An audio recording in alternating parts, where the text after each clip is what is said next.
Hola, mi gente. It's Kat. Welcome back, or welcome to Kat and Too Many Books. I am glad you are here. I'm talking about the top 10 reads I had for 2025.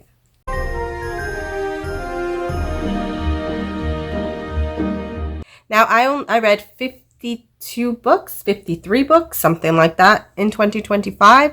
I have a couple that I'm still reading, so maybe it'll be about 55 by the time we finish the year. But I know that the ones I'm reading aren't going to make it to my top 10. So I wanted to talk about my top 10s. So I want to give, before I begin with my top 10 in order, I'll explain that in a minute. I do want to talk that I'm going to have an honorable mention as well. My first five, so from 10 to 6, are in the correct order. And then 5 to 1 could be interchangeable. Those 5 I just loved so much. And I think at any other day, they would be in different orders. But today they'll be in this order. So just want to put that out there. So let's go ahead and start with my honorable mention, which is Marilla of Green Gables by Sarah McCoy. I picked this up because I love Anne of Green Gables so much, and I loved Marilla. I thought she was such a fascinating character, and so I figured it would be like a good idea to pick something up that really talked directly about her. And I really, really enjoyed what Sarah McCoy did. Her writing tone is very similar to Ellen Montgomery, not obviously the same style, but very similar. I really loved how she delved into Matthew and Marilla's sort of family and their past, and sort of really built why they were the way they were when we met them in Anne of Green Gables. I really enjoyed that she took that sort of random line in the Green Gables series where Marilla talked about her sweetheart being John Blythe, which is Gilbert's dad, and so like and ran with that, and she wrote this absolutely bittersweet romance between John and Marilla. It really gets you, and it gets you, and just the loss of their parents. They had this amazing aunt though that was like a part of their life, and then she delved into situations like the sort of rebellion in Canada.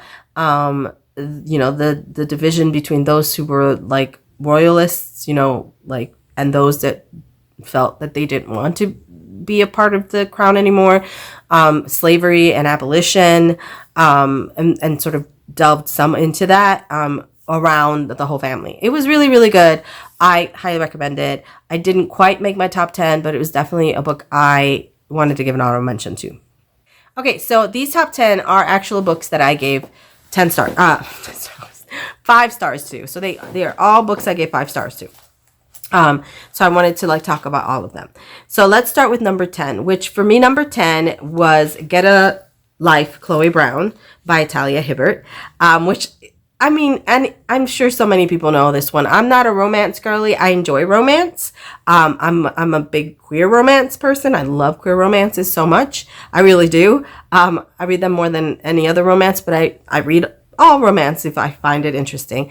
And I picked this up and have had it forever on my shelves, and I regret not having picked it up sooner because I ended up loving it so much. But I picked it up for a challenge and read it when I was on a trip with friends, and they were playing. I loved it so much. They were playing a game, and I was sitting in the corner, like in the little couch, with them. But I was reading this book because I loved it so much. And the story is about Chloe, who has a chronic pain illness, but she's like amazing. She doesn't let it stop her, and she does such a great job of managing it. And it's a story about her and Red. Red is her sort of manager, supervisor for her building. He's superintendent for the building. And they don't get along very well, a lot of miscommunication. But they're both such amazing characters. And I really loved the disability rep, right? I loved truly the talking about toxic and abusive relationships, but in the lens of it being a man who is the victim or the survivor, let's say, of a toxic abusive relationship, which is part of Red's story in this. And I think it was handled wonderfully. I really like that because while obviously the higher percentage of survivors in domestic abuse and toxic relationships are women, there are definitely more men than most of us are aware of, and we don't talk about that because we don't talk about that. So I love that Hibbert used that and sort of put that out there. That was really, really good. The sex scenes were so good. Like, I'm, as someone who read romances when she was young and sort of got sick of the same scenes over and over again, in some books that I read, I do tend to skim those. But I did not in this. They were fantastic. I think Hibbert does a wonderful job. I love how fun and moving and completely endearing and relatable her characters are and her writing is. I want to talk about a little bit more about this spoiler because as someone with an immunocompromised system, I'm grateful to see characters who struggles with an illness that cannot be easily seen as a main character. Like, having them as a main character, there's so much compassion and grace and understanding in how Chloe is shown to live and thrive while she moves through her illness. I really, really, really love that. And then again, we're going to talk about her focus on an abusive relationship from the male perspective is incredibly well done and something I wish we could see more of. Again, I'll talk about it later. It's almost never shown in romances. Definitely never focused on men who are survivors of abusive relationships. And Red's struggle to come to terms with what he went through and his ability to still be a kind and decent person while learning to work through his trauma was really just one of the best aspects of the book. I really enjoyed Chloe and Red. I love them a lot. I hope I see them in the other books. I will be reading the other 2 books in the series, the other Brown sisters. So yeah, I really, really love this book. In some of the books, I found some lines. So I'm going to read the lines that I loved from Get a Life, Chloe Brown. There's 2 that I wrote down. She split time into something endless and wonderful, like crystals splitting light into rainbows. And he loved Chloe like a blank canvas and a finished piece and all the exhilarating, painful stop and start moments in between. So lovely. So absolutely love this. Number 9 on this is Persuasion by Jane Austen. I read it for January last year. Jen's reading life did that last year, is doing it again this year. I'm very excited to take part in it again, where we read one of Jane Austen's books. And Persuasion was the one we read last year, and I loved it so much. Let me start with the line that I wrote out of it. Again, at the beginning of the year, I was picking out lines. I stopped doing it through the year, but this was one of the ones that I picked out. She has been forced into prudence in her youth. She learned romance as she grew older, the natural sequel of an unnatural beginning. Love that. Love that so much.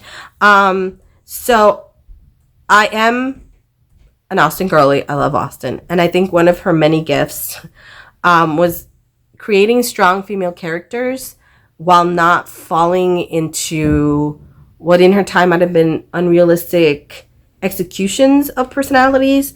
So she had the skill to write her heroines as different from each other as they could possibly be. But making them all kind of lovable and relatable and brilliant. And Anne is one of my top 2 favorites of Austen's. My other favorite is Emma, so literally the polar opposite of Anne. But I loved Anne for, many reasons. One, because she's older and cultivate a maturity I relate with now, especially. And she was an amazing observer, and when in her head, everything was so very clear. I mean, she was such a just focused and calm person. And in the midst of her family, because the Elliots are a lot, I don't know. It was really wonderful to see. The yearning with Anne and Captain Wentworth, top notch. I am a huge fan of yearning. And, I really, really loved, I loved it. The story of, if you don't know, okay, almost 9 years previous to when we start the story, and Wentworth fell in love. While her family had some titles, Wentworth was poor, but he was ambitious. He was a sailor. They became engaged, but Anne was persuaded to break the engagement by Lady Russell, a family friend, her dead mother's best friend, who she considered a mom at that point, because it wasn't prudent for them. And both were heartbroken about it. And he went off and he made his fortune as a sailor and came back as captain with his own ship and a lot of money. And so it's just the story of them sort of coming back together. So it's basically a second chance romance if we're looking at tropes. I love the novel's well paced. It's constantly moving. The plot, and Austen has like snapshots of all the important characters that help you kind of visualize them as you go along, and connect them to the story. And like a lot of her stories, she writes a lot of her characters with a satirical pen, making social commentary on social world she lived in at the time. But Anne is smart and like really quietly funny, resolute, kind, and calm. I feel like maybe Anne was most like her sister Cassandra, because this sounds a lot like what I've read of Cassandra was like. I don't know, I have really deep love for her and for Wentworth for this story. And of course, being that the most wonderful part of this story is the letter Wentworth writes, it's like one of the best things you will ever read. Yeah, I really, really loved it. I'm really glad I read it. And definitely, of course, I gave this 5 stars. Number 8 for me was Voyage of the Damned by Frances White. I got into fantasy a lot this year. I read a lot of fantasy, actually. I think it was my biggest genre that I read this year.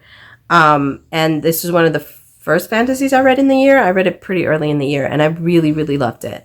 The line I picked from this one is, "How rare and beautiful a thing I thought that this child of 2 worlds exists at the same time in the same place as me." This was so good. This really took me back to the books I read as like a teenager in the 90s. Fantasy books that were just funny and like kind of bonkers a little bit, but like just wonderful and moving in so many ways. So in this book, which I deeply loved, it delighted me. I was delighted reading this book. And like Frances White created a great world with some really good lore and characters that you're able to sort of relate to. A lot of these stories, you can tell I related to them, which is why they became so sort of important. I have some notes, so I'm going to kind of look down about the notes so I can remember my notes.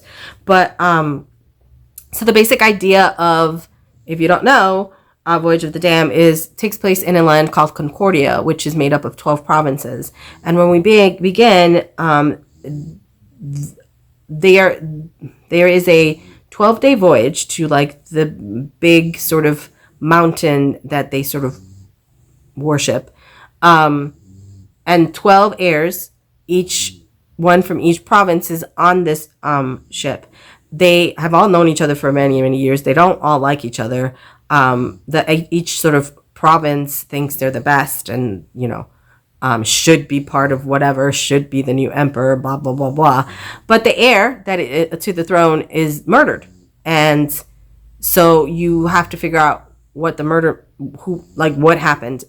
Your main character, whose name is Ganymedes Pesero, or D for short,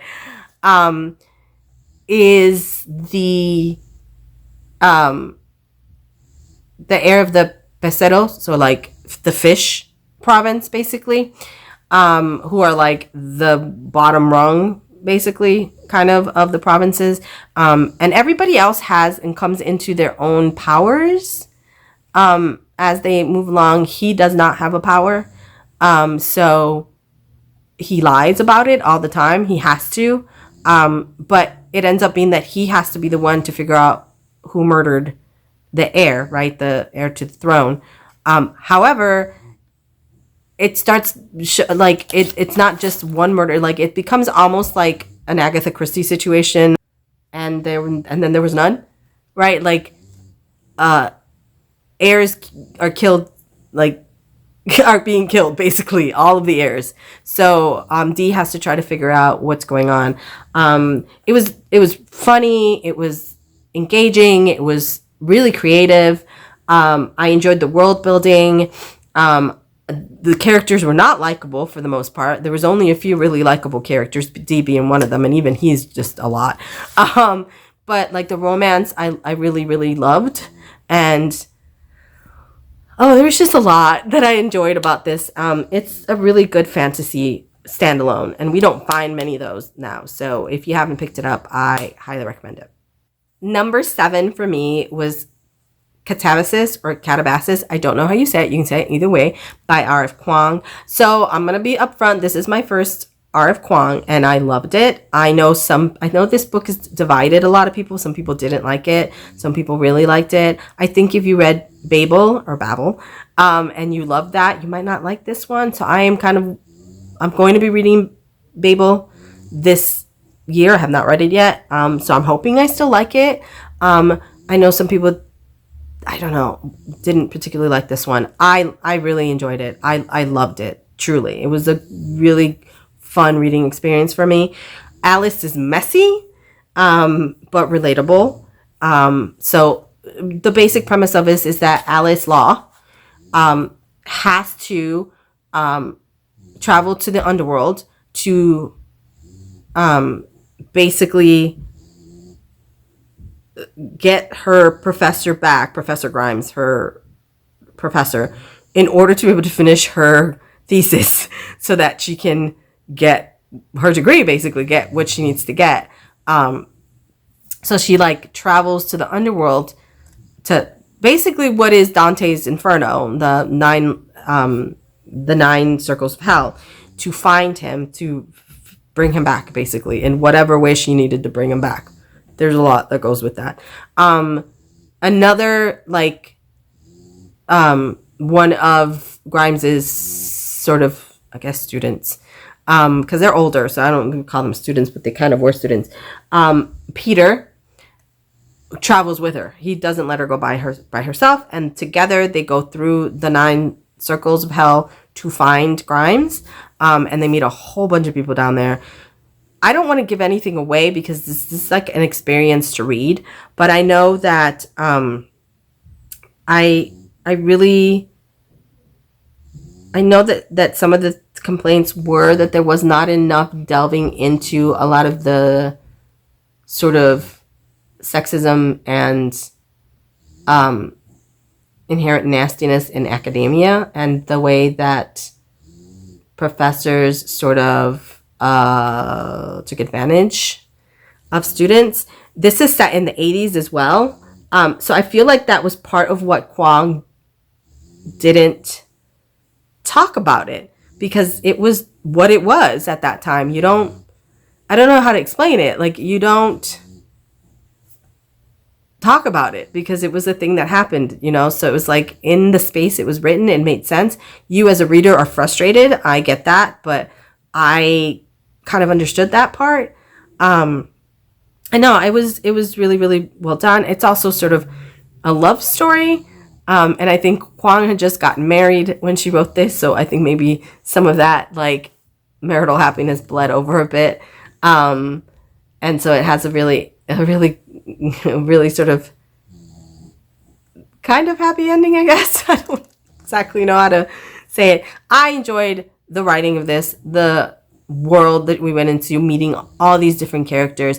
It made me feel like I was reading, if anyone's ever seen and I think it was a 90s movie, What Dreams May Come, which was a Robin Williams movie. It gave me those feels about being in in this other world, right, in this like other plane of existence, and the people that you meet and the things that you go through and the challenges you face and stuff like that.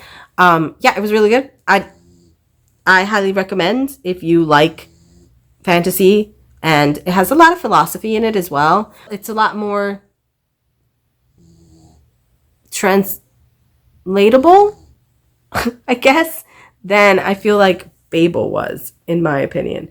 But if you like that, then you may not like this, you know what I'm saying? So anyway, highly enjoyed this. Number 6 is The Keeper of Lonely Spirits by E.M. Anderson. Oh God, I really love this book. There's so much about this book that I really enjoyed. It's a queer, cozy fantasy. about an immortal ghost hunter named Peter Shaughnessy. Yeah. Peter is in his 70s. Well, Peter's immortal. So, like, Peter's in his couple of hundreds. But he's, he does age, just in a much slower rate than other people, and he won't die of natural causes. I think he's gonna just continue to live because he's immortal, basically. But he is at this point ready to die. He doesn't want to be here anymore. Everybody he's ever loved is gone, right? You see a little bit about like the love of his life. Jack passed away like 50 years ago, so he's been sort of surface level living since then. And so he wanders around he finds angry spirits and then like sends them on their way. Like he helps them figure out what it is that's wrong, and he sends them to where they need to go. And so he's always listening to people talking about where angry spirits might be. So he hears about angry spirits in this like little cemetery in Ohio, I think is where it is. And so he decides to go there, becomes the caretaker of the cemetery. But then he starts building all of these relationships with the people of the town, with the daughter of the previous caretaker, 2 kids whose family's going through a lot, their parents, who he sort of becomes very like involved in everything, and especially with David, I think is the name. Am I right? Yeah. David, who's the town historian and runs like the museum in town, who he meets and has they sort of like click and have a lot like chemistry. But David's husband is sort of still in the museum, and Peter sort of can feel that. And but they have like this lovely, beautiful connection, and it's a lovely love story as well. And it is about finding like purpose and friendship and family when you think you don't have anyone anymore, when you're ready to let go, and you find people that give you a purpose again. And yeah, I don't want to give away the ending. There is a malevolent spirit who is scary. Like this really built, and like the ending was whoa, which I really appreciated. But yeah, I really, really loved this book, having an older protagonist, having a beautiful queer love story, having like all this like connection between these different people. Yeah, it was really, really good, and I highly recommend this one if you haven't read it. Okay, so now we're getting to my top 5, which are the ones that could at any moment switch places. So I'm gonna put them in order today, but any other day I might shift them around. So, but for today, number 5 for me is The Corruption of Hollis Brown by Kay Ancrum. Kay Ancrum is one of my favorite writers. I think they are exceptional, exquisite writing. I never leave a Kay Ancrum book without generally being fully in my feels and like loving the characters and wanting the best for the characters and just going through it with them. She genuinely puts her characters through stuff, and you as a reader are just there. I love this so much. So Hollis Brown is I think he's 17. He's 17-year-old boy stuck in a dying town, basically. Town is also haunted, like truly haunted. And so he's got a really lovely relationship with his mom. He loves his mom so much, and he tries his best, but then they're poor, and his dad doesn't live with them. He goes off because there's nothing in this town, no jobs, nothing. It's literally like people they're not even able to leave this town. So because it is, again, cursed, it's like haunted, that's for sure a thing. But so his dad works out of town to be able to actually, be able to bring money to the house. He comes home on weekends, and his parents have a great relationship, and he does love his dad, but like his dad's gone for most of the time. And they're kind of tough parents, but loving, I think. And then Hollis is very messed up, really. He's depressed, and he doesn't feel like he's got enough going, except for his two best friends, Julia and Annie, who are fantastic. Love them. They are like ride and die friends, like truly, because they do some stuff in this book for him that it's just amazing. So after an experience, altercation where Hollis is blamed for something he didn't do, he ends up taking a walk at night. He leaves his house and goes for a walk because he needs to kind of think about things. Ends up falling asleep like in an area and wakes up, and as he's going home, he runs into a stranger named Walt, and he starts having a conversation, and he sort of stops because Walt looks like he's not doing well, right? He doesn't, whatever, but they have like a connection, and Walt invites him to come back the next night. And when Hollis does come back, Walt is basically Walt's basically a ghost who then possesses Hollis because he wants to help Hollis. So this is just the basic premise. So like Walt possesses him for at the beginning of everything. Hollis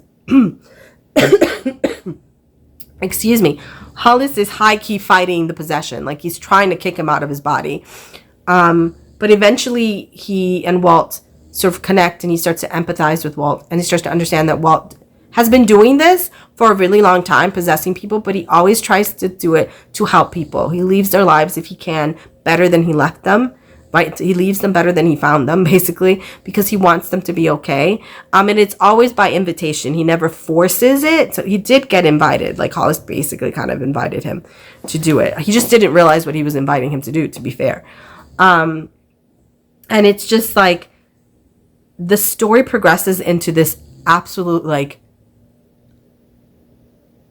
just heart-wrenching love story between Walt and Hollis, and learning more about Walt's past and how that connects with what's going on in the town.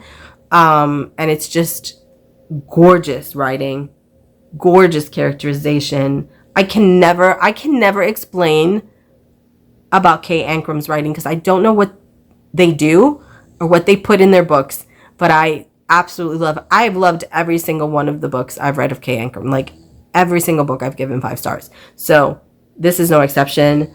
Beautiful prose, gut-wrenching, like queer love story. Like it's just, the friendships in her books are the thing that I love the most. So the friendships between Julia and Annie and Hollis is just, oh, so good. So yeah, I'm gonna stop spewing about this. If you read any book that I'm telling you about in this video, please read The Corruption of Hollis Brown. It's fantastic. You will not regret it. Number 4 for me, and a lot of people might have this on their list this year, is Sunrise on the Reaping by Susan Collins, book 5 in the Hunger Games series. And this was, without another, heart-wrenching. This was absolutely tragic. It's just because it's Haymitch's story. So going in, you have to know that what's going to happen in this is going to be really painful, because we saw Haymitch after this. We understand that something happened. We don't know what. It makes you understand him and love him so much more. And just when you meet him at the beginning, things must happen, because he is so absolutely the kindest, sweetest soul, and just a sunshine almost of a like character that you're like, crap, I was literally like, what are they going to put him through to turn him into the person that we meet, right? A lot. I really enjoyed all the other side characters, the people that we meet with him, the people that come from District 12 as well. There was really great throwbacks because we meet like a young Effie and a young Wyrus and a young Madge. And Snow is, I think, at his worst in this book. This is the worst I think Snow has ever been, to be perfectly frank. Awful. But Collins always has something to say. And she says it very clearly in this one, like she did in the previous one. She has things she's saying. So like to read this book, you understand how important it is, because she's the undercurrents in her books are relatable right now, this minute. So I don't know. This book was it was, as always, amazing. 5 stars. We get to the very like problem that I have. Because these top 3, I don't know, at any point in time could be number 1 for me. But today, number 3 is Divine Rivals by Rebecca Ross. Okay, so I'm going to read the quote that I pulled out from this one. It means it's just a lot. So, but time will slowly heal you, as it is doing for me. There are good days and there are difficult days. Your grief will never fully fade. It will always be with you, a shadow you carry in your soul, but it will become fainter as your life becomes brighter. You will learn to live outside of it again, as impossible as that may sound. Others who share your pain will also help you heal, because you're not alone, not in your fear or your grief or your hopes or your dreams. You are not alone. I'm sorry.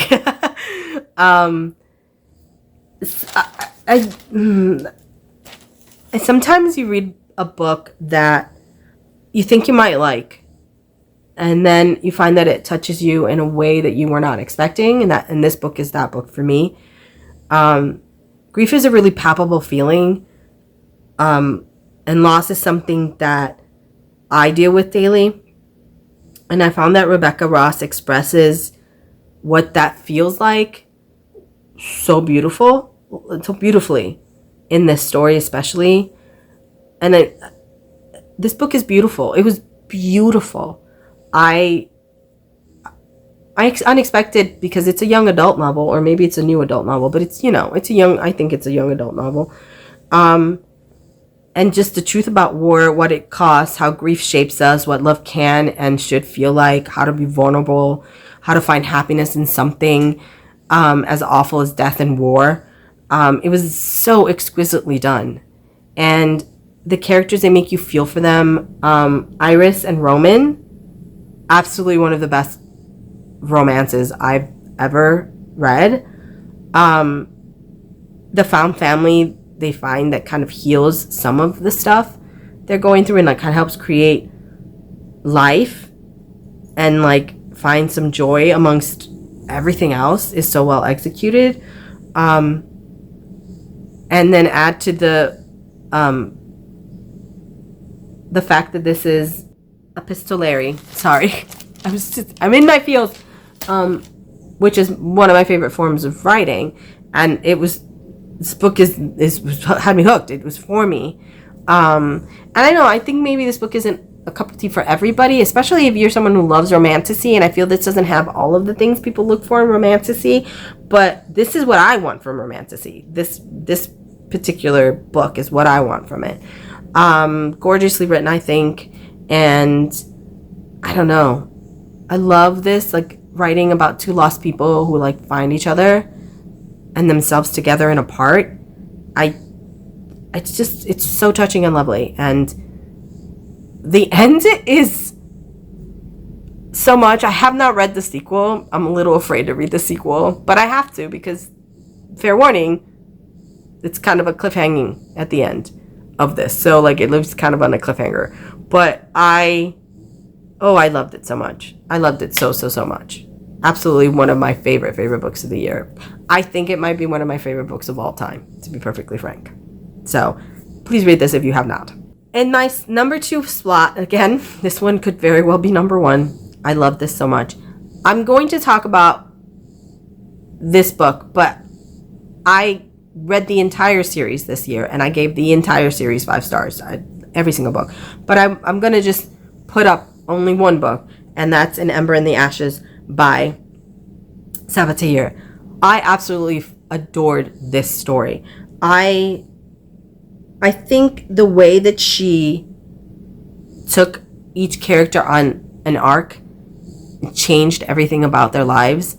I think Leah and Elijah and Helene were absolutely phenomenal characters. I love the fact that there was like two separate sort of love triangles in this, and that like Helene especially was a surprising character for me, that I didn't realize how much I was going to love her. She actually is my favorite character in the whole series, because her arc and her growth and who she becomes is astounding. But I think it's powerful because this book is brutal.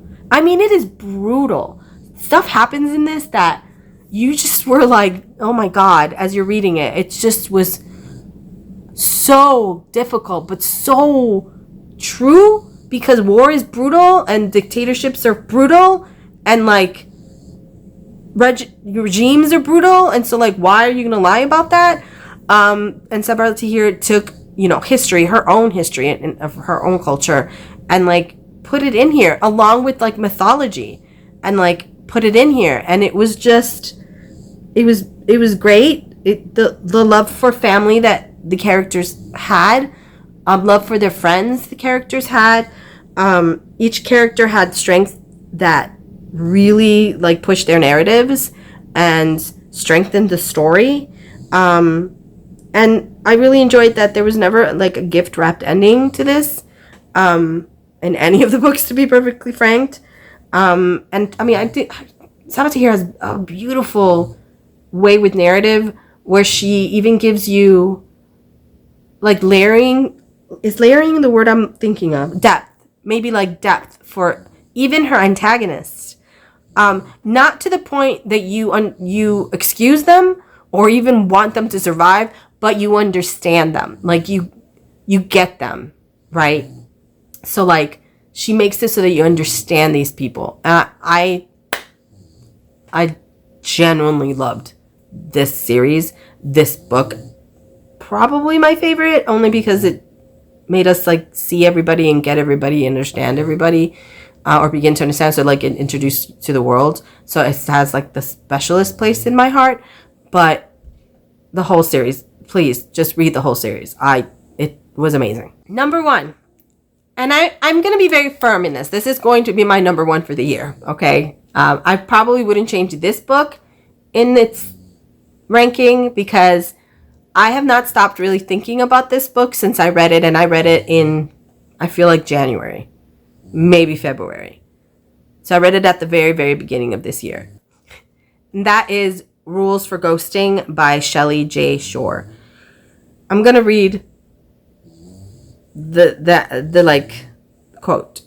Except that running away doesn't feel like Sanctuary. Not anymore. Sanctuary is a living room crowded with voices and color and cinnamon-scented tea. It's soft sheets and warm brown eyes and hands that hold him together as easily as they take him apart. I love this book so much. So this is another story about grief, right? So grief is, for me, and I've said this before,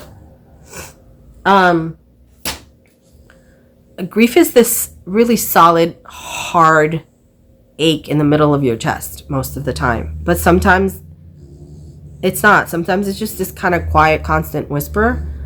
I mean, at least for me, that's what grief is, like this quiet, constant whisper. And I've experienced both of those things. I've experienced that heart knot in your chest, and I experience the quiet, constant, like whisper. I resonated really deeply with this book because it's beautiful and kind and loving look at the different ways that we grieve and find love and happiness through it. It's Shelley J. Shore's debut novel. It's exquisite. Their writing made me feel warmth and love and comfort. It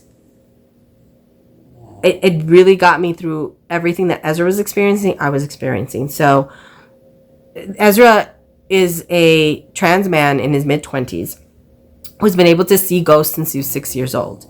What makes it harder for him is that his family runs a Jewish funeral service business. And so he's been around ghosts all his life. And even worse is like the first ghost he ever saw was his grandfather. When his grandfather, who he loved dearly, passed away. And he was able to start seeing ghosts at that point. And that event like changes so much for Ezra.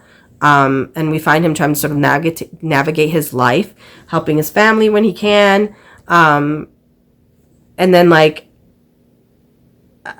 his mother shocks them all during like a family dinner with the news that she's leaving. She's leaving with the rabbi's wife. So there's that, right? And so he comes in to help ease she leaves. So like he kind of comes in to help his dad run the rest of the business. And he has to like fight his attraction to like his new downstairs neighbor who actually volunteers at the funeral home, whose name is Jonathan. Because Jonathan's recently dead husband keeps appearing to Ezra.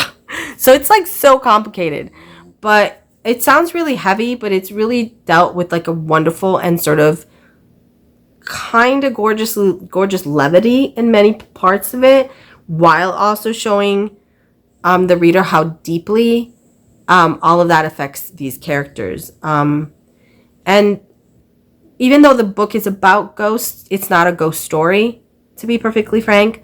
There are supernatural aspects to it, obviously, as Ezra can see ghosts and is able to interact with them. But the real ghosts in the story are like the ones that Ezra and the other characters sort of carry. Ghosts of grief, ghosts of shame, of wanting, of desire, of secrets. But it's not a sad book, though. It's such a hopeful book. So like, it leaves you with this kindness and understanding and comfort. And Ezra's so beautifully written, complex character, and his like shame and his secrets and pains become sort of yours. Ezra's dysphoria is handled in, I think, a very caring way. I can't speak on it as someone who's never experienced that. I connected with Ezra though, and connected with the struggles that he was having, even having not experienced that. So I don't want to speak on that because maybe people who have experienced it have a different view of it and can say with more knowledge whether it was handled in a way they liked. I felt like it was respectful, and it was such a huge part of like experiencing Ezra as a character. And the relationship between Jonathan and Ezra is incredible. They're so lovely, and like I was kicking my feet a lot, I think, with them throughout the story. His relationship with his sister and his brother, Becca and Aaron, is wonderful. They're written in such a way because it threads the balance between being in each other's corner and also annoying the heck out of each other, as siblings do a lot of the time. His roommates are my favorite. Like his core friend group are amazing. They're like caring and hilarious and absolutely A+ human beings. His parents are both wonderful and frustrating at the same time. And I don't know, the writing was engaging and it was funny, and it feels like true conversations that people are having. I don't know. I don't really have the words for the story and what it did for me sort of emotionally. But I've been thinking about this book since I read it. Like I think about it all the time. It pops into my head a lot of the time. So it's why I think it was my number one book of the year. So yeah. Okay. That was it. This was a lot. This is a very long one, but I had a lot to say. This is my top 10. And yeah, if you are interested in reading of these books, please let me know in the comments below if you feel like you want to read any of these books. If you have read any of these books, please let me know how you felt about these books. Please, if you are new here, please subscribe, like, comment. It really helps the channel. Find some engagement in some people. And yeah, I think that's it for right now. I am so glad you are here. I hope you're having a wonderful holiday season. I will be seeing you in my next video very, very soon. And I hope you guys have a wonderful, wonderful night and a wonderful day and a wonderful week and a wonderful rest of your month. And I will see you again very, very soon. Bye-bye.